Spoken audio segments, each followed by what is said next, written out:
This is the network service of the Nigerian Television Authority, NTA. The President and Commander-in-Chief of the Armed Forces, Federal Republic of Nigeria, Bola Ahmed Tinubu, addresses the nation. Mr. President.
My fellow Nigerians, I speak to you today with a heavy heart and sense of responsibility, aware of the turmoil and violent protests unleashed in some of our states.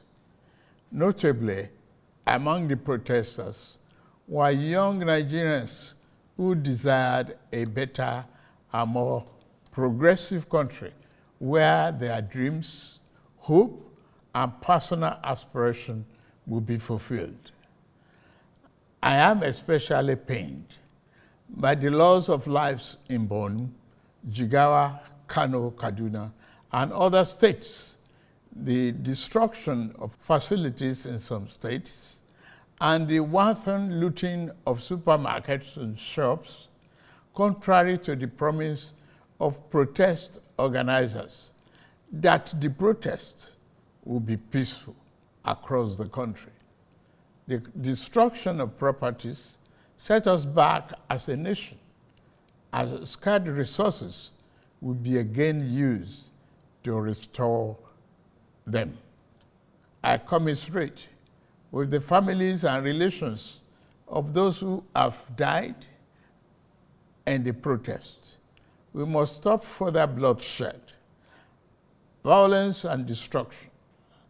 As the president of this country, I must ensure public order in line with the constitutional oath to protect the lives and property of every citizen. Our government will not stand idly by and allow a few with a clear political agenda to tear this nation apart. Under the circumstances, I hereby enjoin protesters and the organizers to suspend any further protest and create room for dialogue, which I have always acceded to at the slightest opportunity. Nigeria requires all hands on deck and need us all, regardless of age, party, tribe, religion, or other divides, to work together, reshaping our destiny as a nation. To those who have taken undue advantage of this situation to threaten any section of this country, be warned. The law will catch up with you. There is no place for ethnic bigotry or such threats in the Nigeria we seek to build. Our democracy progresses when the constitutional rights of every Nigerian are respected and protected. Our law enforcement agencies should continue to ensure full protection of life and properties of innocent citizens in a responsible manner.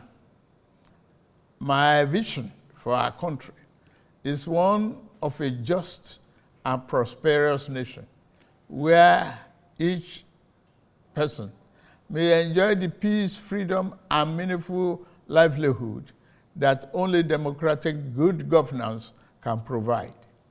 One that is open, transparent, and accountable to the Nigerian people.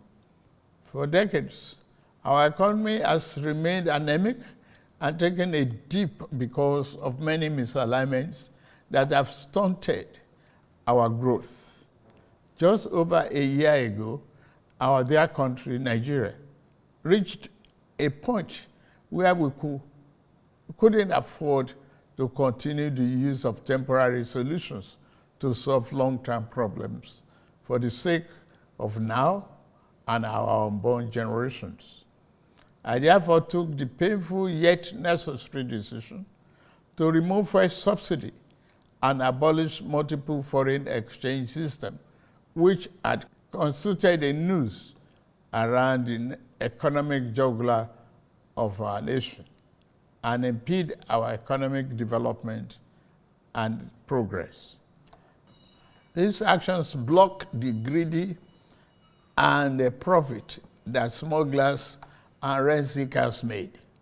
They also block the undue subsidy we had extended to our neighboring countries to the detriment of our people, rendering our economy prostrate. These decisions are made were necessary if we must reverse the decades of economic mismanagement that didn't serve us well. Yes, I agree, the buck stops on my table, but I can assure you that I am focused fully on delivering the governance to the people, good governance for that matter. In the past 14 months, our government has made significant strides in rebuilding the foundation of our economy to carry us into a future of plenty and abundance. On the fiscal side, aggregate government revenue has more than doubled, hitting over 9.1 trillion naira in the first half of 2024, compared to the first half of 2023 due to our efforts at blocking leakages, introducing automation, and mobilizing funds creatively without additional burden on the people. Productivity is gradually increasing in the non-oil sector, reaching new levels and taking advantage of the opportunities in our current economic ambience. My dear brothers and sisters, we have come this far, coming from a place where our country spent 97% of all our revenue on debt service. We have been able to reduce that to 68% in the last 13 months. We have also cleared legitimate outstanding foreign exchange obligations of about 5 billion without any adverse impact on our programs.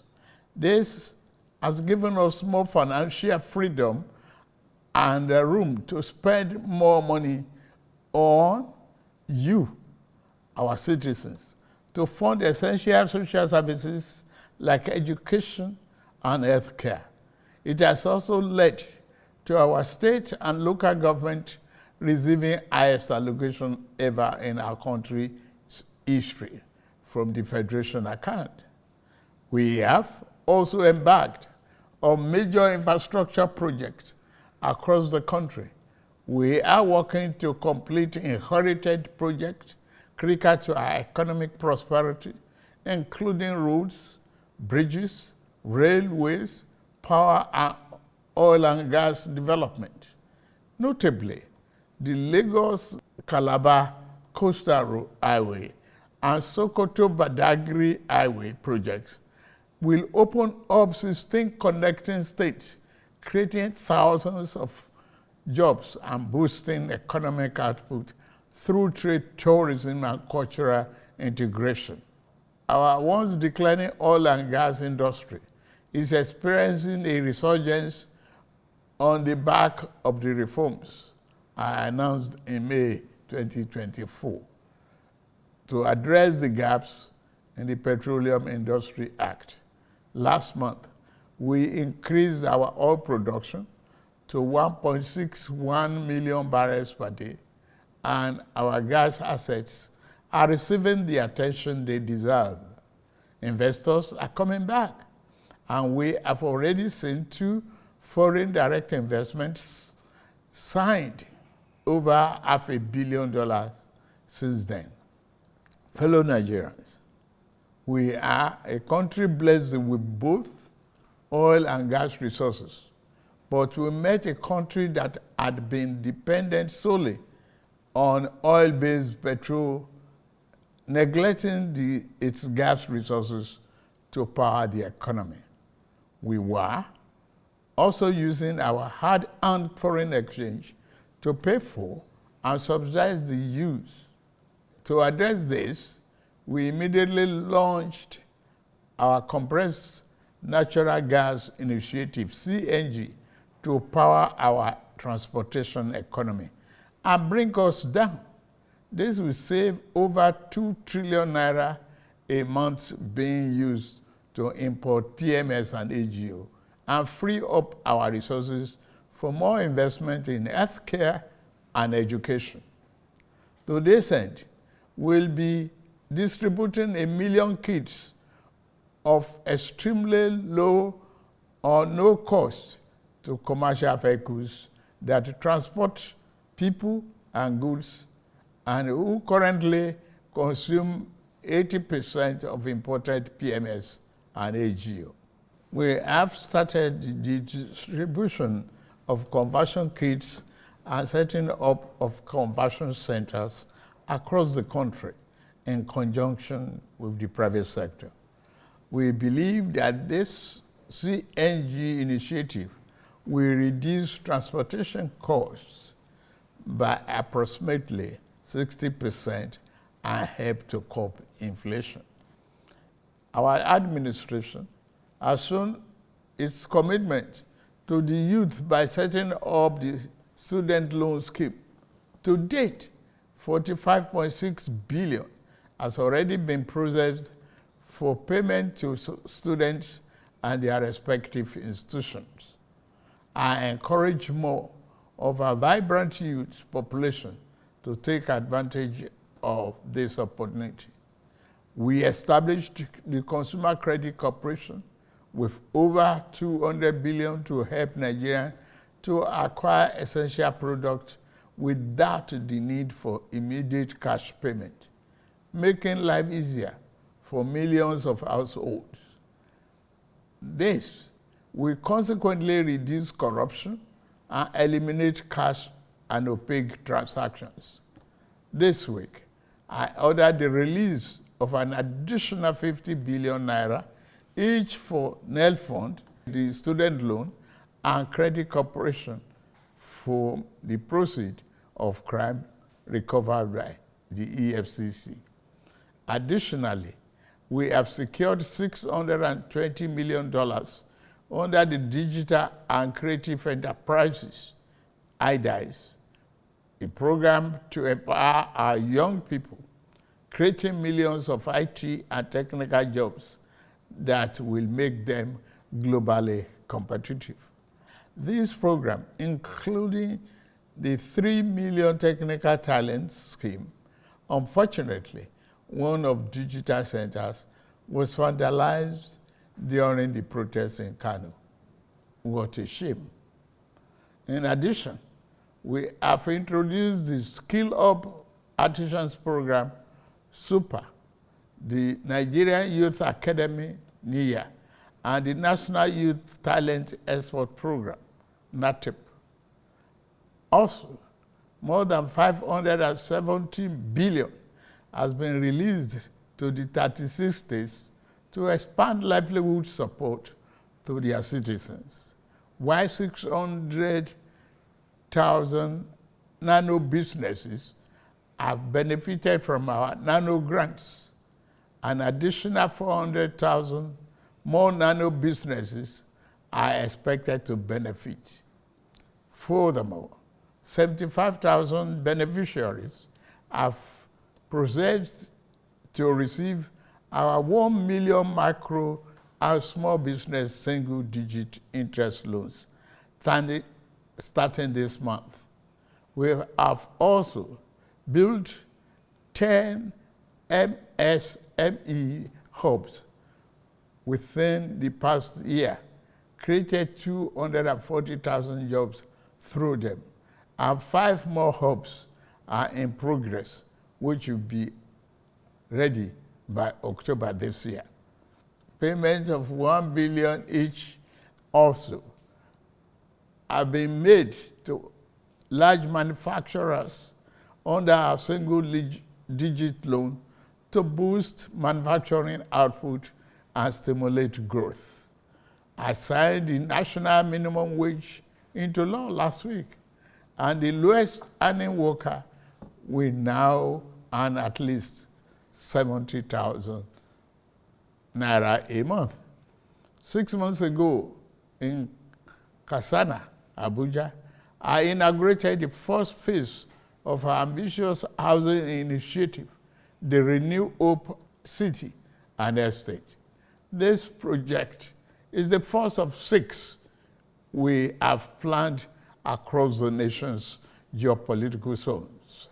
Each of these cities will include a minimum of 1,000 housing units, with Kasana itself set to deliver 3,212 units.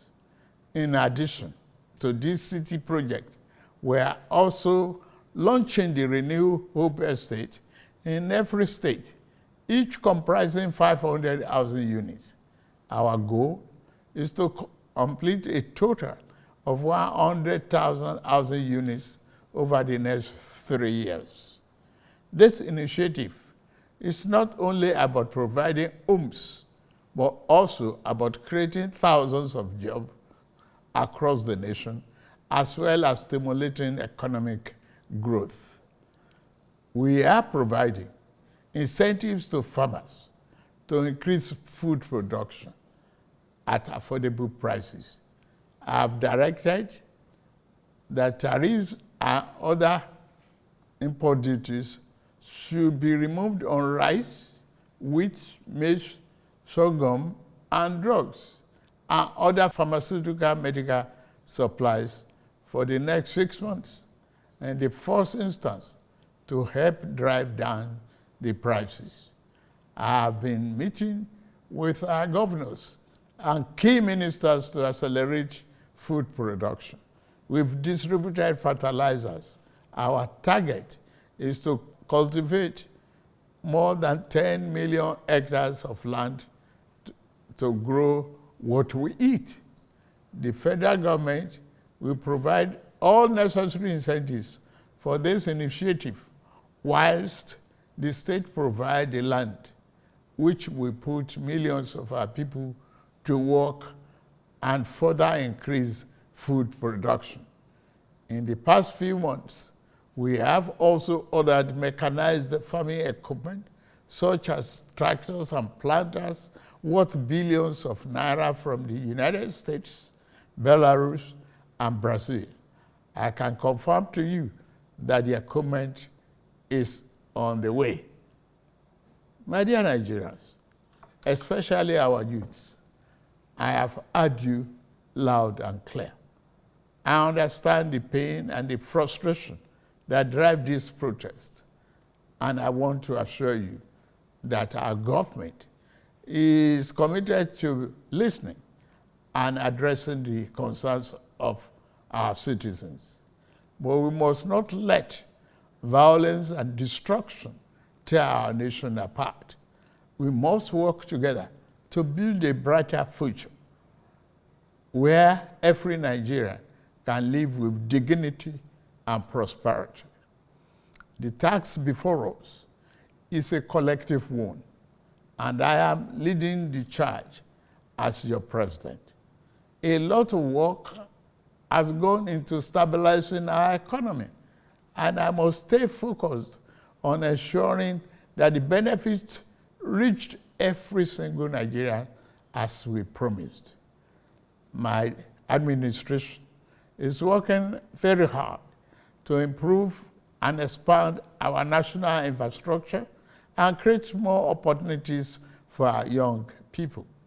Let nobody misinform and miseducate you about your country or tell you that your government does not care about you.